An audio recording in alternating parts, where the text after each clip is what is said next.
I think there's another revolution coming. I tend to steer it along with the achievement of a broader peace. When history is within reach. So what Israel is fighting here is not merely a seven-front war, but an eight-front war. It's called the Jews against Rome. Rome and Jerusalem clashed over values with a great tragedy for the Jewish people. Well, we lost that one. We have to win the next one. But the new Rome, the United States, Jews against Rome. We stopped playing defense and have moved to offense. The weapons change over time. You can't fight today with swords. That doesn't work very well. But we need the kind of genius that manufactured Apollo gold pagers and infiltrated Hezbollah for over a decade to prepare for this battle. But we have to fight with the weapons that apply to the battlefields in which we're engaged. And the most important ones are in social media. Because the next war will be decided based on how Israel and its allies perform online as much as offline. This is the eighth front, the disinformation campaign. It is actually this eighth front where our enemies believe they can actually defeat the Jewish state. This is the kind of ingenuity and inventiveness that have always been a hallmark of the state of Israel, that have always been a characteristic of the Jewish people. I know we can do it. A lot of this is done with money. Invested billions and billions of dollars in the information battlefield. Money of NGOs, vast. Money of governments, vaster. We prohibit harmful stereotypes about Jewish people, such as claims that Jews control financial, political, or media institutions. You're damn right we're going to cancel them and deplatform them. We monitor them online, social media, messaging apps, video games, cryptocurrency. Hitler admirers, Stalin admirers, Jew haters. Podcasts, short form video, Wikipedia, LLM. American haters, Churchill haters. We monitor these people and we share the intelligence with the FBI. You think your stupid little podcast is going to change the world like hell it is? Social media, this is the new battlefield. You don't get to wrap your psychotic, mental, unhinged Nazi. We do not allow Holocaust denial and distortion. And the most important purchase that is going on right now is TikTok. TikTok, number one. For every 30 minutes that someone watches TikTok, they become 17% more anti-Semitic. So you have TikTok just smashing our young people's brains all day long with video of carnage in Gaza. And so we really have a TikTok problem. Because anything that we try to say to them, they are hearing it through this wall of carnage, and I sound obscene. Anti-Zionism is just Jew hatred. We made a change. We updated our policies to designate the use of the term Zionist, to recognize that the term Zionist as a proxy for a protected attribute can be used as a proxy for Jews and Israelis as hate speech. Why can't Israel be doing some sort of, counterintelligence? Right now, the ADL is co-writing Sunday school curriculum. Information warfare like this. It's building the technology to train the LLMs more effectively. Like psychological operations in America. As part of a robust framework to combat anti-Semitism, we have industry-leading policies designed with the safety of the Jewish community in mind. You're right, we control the media. So what are you going to do about it? You're going to bitch on Twitter? Like, okay. Meanwhile, we're going to control more of the media. And working with OpenAI, with Alphabet, with Anthropic, with Meta, with Microsoft, we are working with them now to train the LLMs. We also have, I think, over 24 Jewish organizations that are constantly feeding us intelligence and information. So number one, we measure and track. Number two, we monitor and disrupt. We have a whole apparatus. I have 40 analysts working full-time, 7 days a week, 24 hours a day, monitoring extremists. Monitoring campuses, digital networks, activist groups, and public officials. We have several PhDs on staff. We have a network of academics and scholars we work with around the country. I've talked to the leaders of AI in the world, and you ask yourself, there's so many blessings in this, but there could be a curse. First thing a country needs to do is to unify all of their data so it can be consumed and used by the AI model. We need to invest in intelligence to understand who are the anti-Semites, who's funding them, what's their plans, who are the leaders, and then once we have that, we can define who is an enemy we can attack. You have to take all of your healthcare data, your diagnostic data, your genomic data. We have to take all of this data we have in our country and move it into a single, if you will, unified data platform.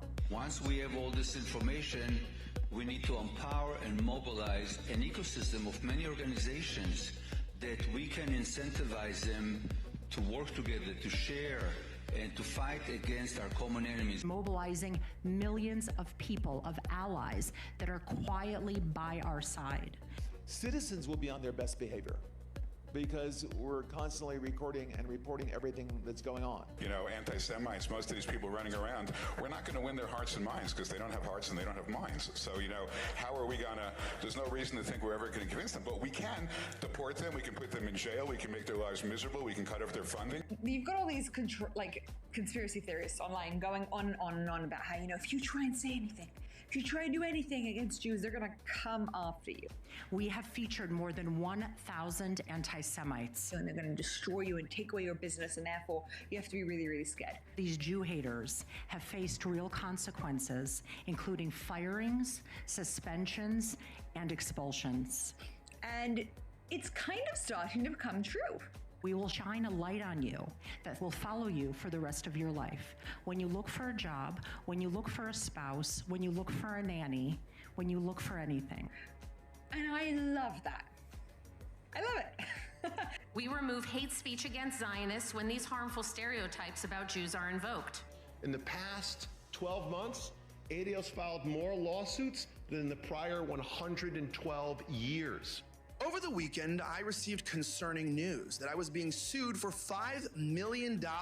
Vicious, communist, racist, Jew-hating, Israel-bashing monster. Defendant frequently posts anti-Israel rhetoric, accusing Israel of controlling the United States and its politicians. We at the ZOA will fight these dangerous and monstrous lies with all of our hearts and souls. No appeasement, no conciliation, only a war against this racist hatred of the Jewish people. When there is a war, it doesn't matter who your enemy is. You need to destroy their offspring to prevent them from creating more offspring. What you try to do is you want to corral your victim, but in fact, your countries are the victim. So you dehumanize a group of people in human society, and you prepare them for the kill, for the butchery. A government can do in 2 months more than any organization can do in its lifetime. The J7 is comprised of the 7 largest diaspora communities.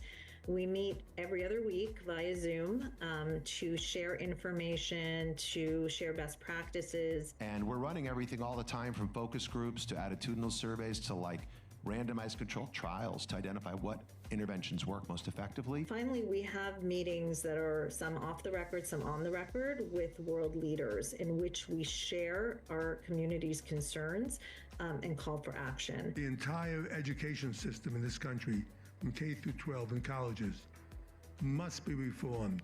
But it's time to limit the First Amendment in order to protect it. The way we solve anti-Semitism is pretty goddamn simple. Take control over what they are saying. Send their ass to jail. It's not complicated.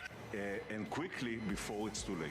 We're monitoring political Islamists and Christian nationalists, all of them. And then we train. We're the largest trainer of law enforcement in America, extremism hate. We train 20,000 officers every year. Try that again.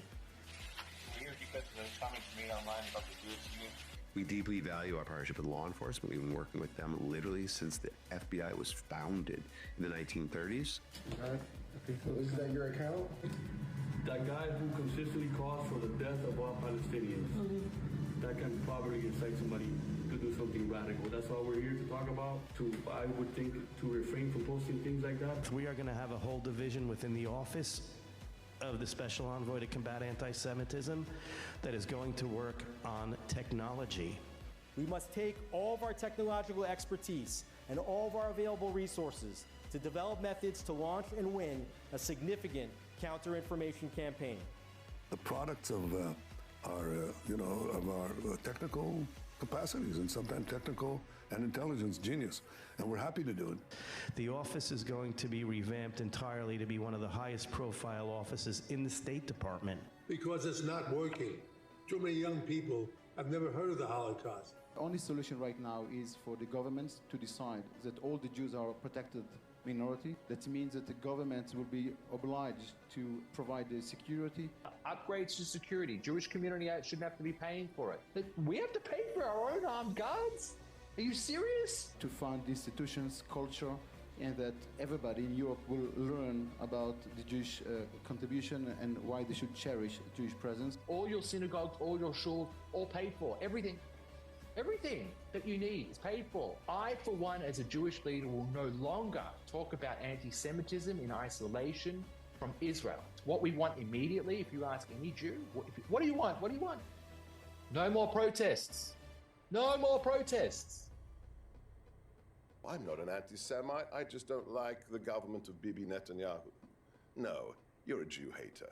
Would a group be banned if it accuses Israel of genocide or apartheid? If those criteria are satisfied, then that is the case. Any candidate running for a seat in this building, whether for Congress or Senate, we will target them as they target us.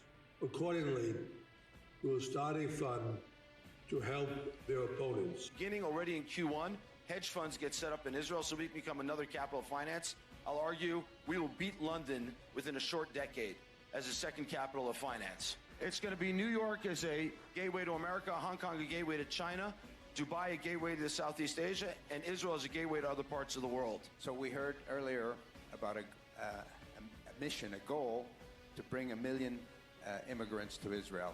History has proven that when a country starts with allowing anti-Semitism, the results are not kind to that country. I want to make a warning to somebody else, and that's American Gentiles. The minute your country is taken over by anti-Semitism, the minute you start to be a country that's not blessing Israel but cursing Israel, you have begun the process of shrinking away from your empire. And you can decide, you can stay here in New York in a declining empire, or you can come to Israel, which is part of the rising middle of the world, which is moving south and east. That's what I encourage you to do. Our faith in the American project itself has been shaken. The only serious answer to this challenge is to believe again that being Jewish is the most important thing in the world. When we're kicked out of America and America, the whole thing is done, the whole American Jewish project is done, we're gonna be fine. For decades, American society allowed Jews to live normal lives. This was a pleasant holiday from our destiny. The holiday is over. The Western culture that stands against the Jews is going down. The West will survive only if it decides to love itself and if it decides to love us, the Jewish people. The Jewish people are not normal. We never really were. And now that Israel has turned the entire geopolitical situation on its head, our job in the diaspora is to leverage those wins and win here. Do to our enemies here what Israel did to its enemies there.